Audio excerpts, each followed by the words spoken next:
Welcome to 5 Minutes of Political Common Sense for America. I'm Brian Boeheim, the political engineer.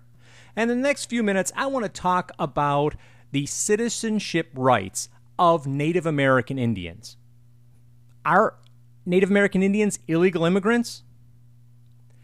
In one of the most hypocritical moves yet, the Obama administration is directing Native American Indians to use U.S. passports as their identification.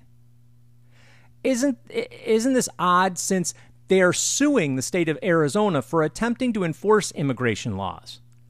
The State Department and Homeland Security are currently standing in the way of the Iroquois Confederacy lacrosse team from competing in a tournament in Great Britain. I can't believe how insensitive and racially biased Napolitano and Clinton are in this situation. Let me explain. The Iroquois team represents the 6 Indian nations that comprise the Iroquois Federation.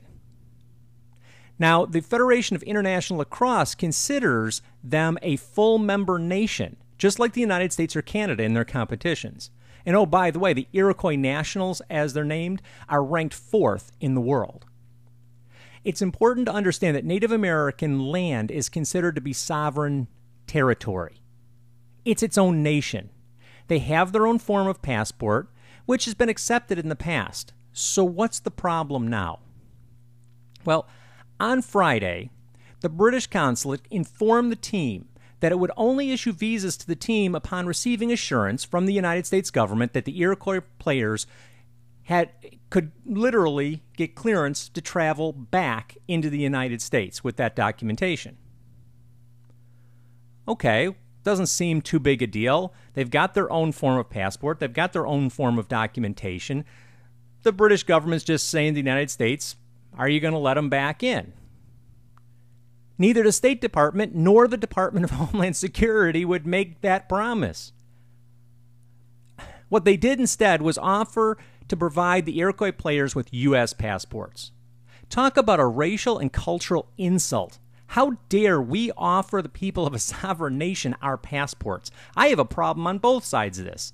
I have a problem on the Native American side with how dare the United States treat us like this and insist on us using U.S. passports. I also have a problem from the American side that what are we doing giving U.S. passports randomly out to individuals?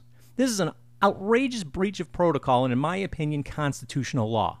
There's a lot more that comes along with a passport than just a photo and a place for customs to plant their stamp. It is a commitment to defend the country and the Constitution.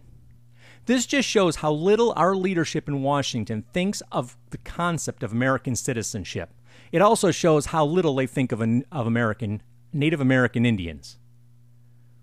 At a time when the Obama administration is lecturing white America on its insensitivity to the Latino situation, I find it hypocritical that they would disrespect the ancestors of the original Americans.